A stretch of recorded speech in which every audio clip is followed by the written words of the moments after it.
অভিষেক বন্দ্যোপাধ্যায়ের বিরুদ্ধে লড়াই করার জন্য আমি মানসিকভাবে প্রস্তুত। অপেক্ষা রাজ্য কমিটির অনুমোদনের, মন্তব্য করলেন নওশাদ সিদ্দিকী।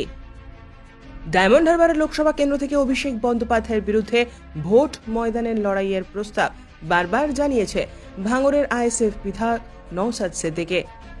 তার বারবার এহেন মন্তব্যে সরগরম হয়ে ওঠে বাংলার রাজনীতি। সম্প্রতি প্রথম পর্যায়ে আইএসএফ এর পক্ষ থেকে 2024-এর লোকসভা নির্বাচনের লড়াইয়ের জন্য প্রার্থী তালিকা ঘোষণা করা হয়েছে।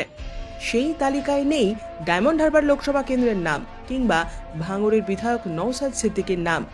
এই প্রার্থী তালিকা প্রকাশের পর রাজনৈতিক মহলের একাংশ নওশাদ সিদ্দিকীকে তির্যকপূর্ণ মন্তব্য করতেও ছাড়েননি। অনেকে নওশাদ সিদ্দিকীকে ভীতু বলেও আখ্যা দিয়েছেন।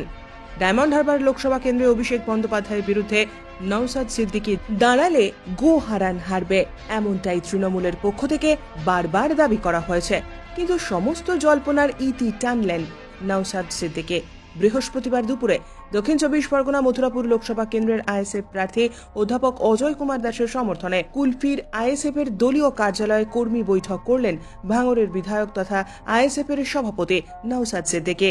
দেখুন, আমাদের সেকেন্ড ফেজের আমাদের দলের যে লিস্ট আউট হবে তার দিকে চোখ রাখুন, কারণ ডায়মন্ড হারবার নিয়ে একাধিক মতামত আমাদের দলের অভ্যন্তরে উঠে এসেছে রাজ্য কমিটির মধ্যে। আমি ডে ওয়ানে যে কথা বলেছি আজকেও সে কথা বলছি, আমি কিন্তু আমার মানসিকভাবে 100% আমি প্রস্তুত ডায়মন্ড হারবারে কন্টেস্ট করার জন্য।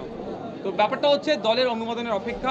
ব্যক্তিগত নওশাদ সিদ্দিকী আর আইএসএফ এর নওশাদ সিদ্দিকী দুটোর মধ্যে অনেক আছে, কারণ আইএসএফ এর জন্য নওশাদ সিদ্দিকীর জন্য আইএসএফ নয়। আমাদের কাছে দলটাই হচ্ছে বড়। রাজ্য কমিটি আছে, রাজ্য কমিটি যে ডিসিশন দেবে আমাকে সেটা মানতে আমি বাধ্য হব।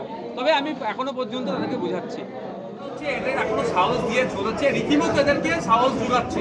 তবে যারা দিচ্ছে বা যারা এখন ভাবছেন দেবো এই ধরনের হুমকি, তাদের উদ্দেশ্যে বলবো, শাহজাহানের মতো রাঘব বোয়ালরা কিন্তু গ্যারেজ হয়ে গেছে,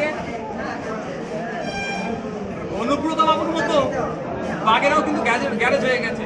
যারা চারানার নেতা হুমকি আমটা দিচ্ছে, ভোট হলে বুঝে ভোট শেষে বুঝে নেবো, যাদের জন্য করছে ভোট শেষে তারা বিজেপির সাথে হাত মিলিয়ে নিয়ে এদের বিপদ দেখে আনছে না। তো একটু চোখ কান খুলে রেখে চলুন।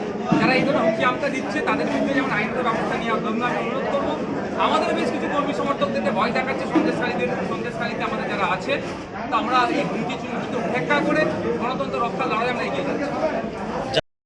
ব্যুরো রিপোর্ট, উত্তরের প্রহরী।